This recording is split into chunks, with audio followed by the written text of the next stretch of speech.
peranan beliau sebagai pengerusi Suruhanjaya Pasukan Polis ada hadnya. Ada hadnya. Dia tidak sampai ke situ. Ya. Itu saya terkejut pada peringkat awal lagi.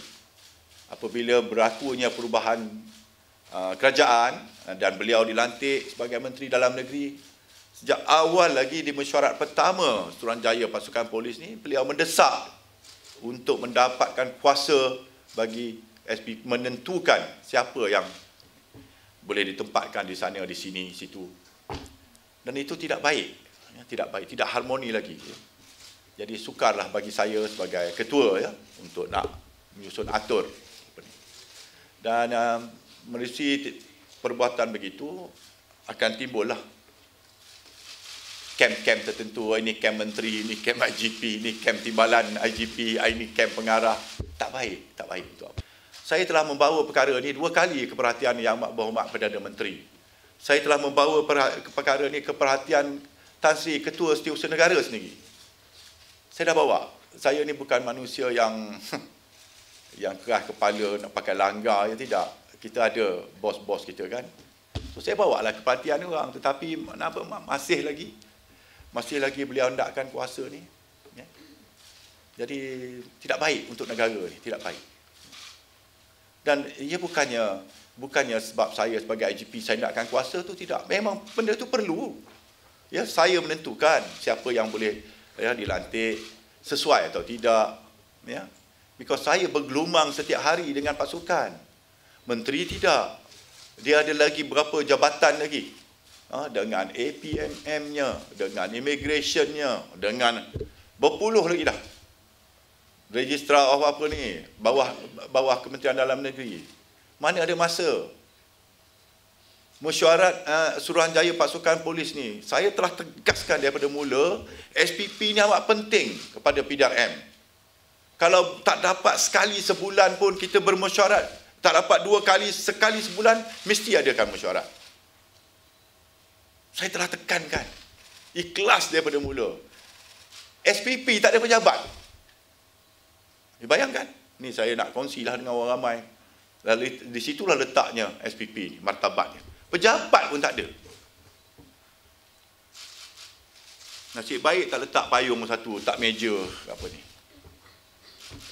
SPP ni nak menentukan 129,000 orang ni. Kebajikan dia apa semua. Pejabat pun tak ada. Saya yang mendesak. Ini bukan saya nak lepas geram ni pasal ni. Saya dah war-warkan, saya nak serah jawatan ni, saya tak nak disambung pun, ya. Saya tak nak disambung kan, bukan saya orang kata dah tak dapat merajuklah nak hentam. Tidak. Ini untuk kebaikan semua. Saya berani.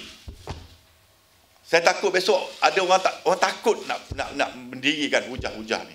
Tak apalah, lepas ni saya nak bantai, saya pun bantailah, tak apa. Tapi saya nak katakan bahawa SPP tu amat penting. Dia tak boleh mesyuarat 1 jam, 2 jam. Berpuluh-puluh kes tata tertib masih tergantung lagi. Tak dibuat keputusan. Meeting 2 jam. Macam meeting minum kopi EO dengan apa saja. Begitulah keadaannya. Tak ambil berat langsung.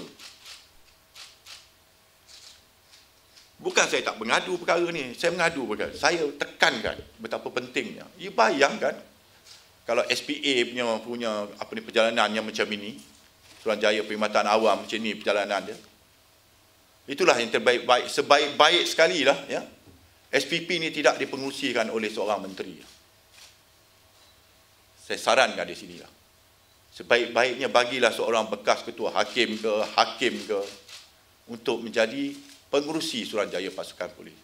Kalau seorang menteri ni masuk dia punya unsur-unsur politik di dalam tu. Tak baik. Sebelum ini pernah cuba diusahakan, tetapi berlaku perubahan pucuk kerajaan oleh Tan Sri Abdul Kasim dulu. Ya, cuba untuk nak menyarankan kepada kerajaan supaya SPP ini tidak lagi dipengerusikan oleh seorang menteri, bagi seorang hakim. Baru dapat dia berjalan dengan apa. 4 kali sajalah mesyuarat 1 tahun sejak SPP ni, sepatutnya setiap bulan. So mesyuarat yang terakhir ni, yang sepatutnya katanya dibuat pada hari ini lah. Awal-awal saya dah kata saya tak mau hadir. Sebab niat diadakan SPP itu pada hari ini itu memang niat dia tak betul lah. Kenapa pada hari akhir, hari Jumaat, hari akhir tu baru nak diadakan SPP mesyuarat tu? Kenapa tidak seminggu, 2 minggu sebelum ni supaya dapatlah kita berbincang. Sekiranya ada apa-apa yang pincang, so kita boleh perbaiki. Ini, hari ini buat mungkin 50 minit ke setengah jam ke, lepas tu minggu depan saya dah bersara. Apa saya nak buat? Saya sebagai IGP ahli yang utama dalam tu. Sebab saya yang jadi ketua kepada pasukan. Of course ada pengurusi.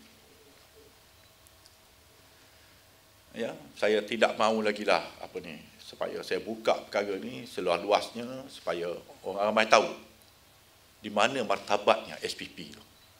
Yang beliau katakan, saya pengurusi SPP. Dengan bangganya, dengan angkuhnya, saya pengurusi SPP. Apa yang dibuat?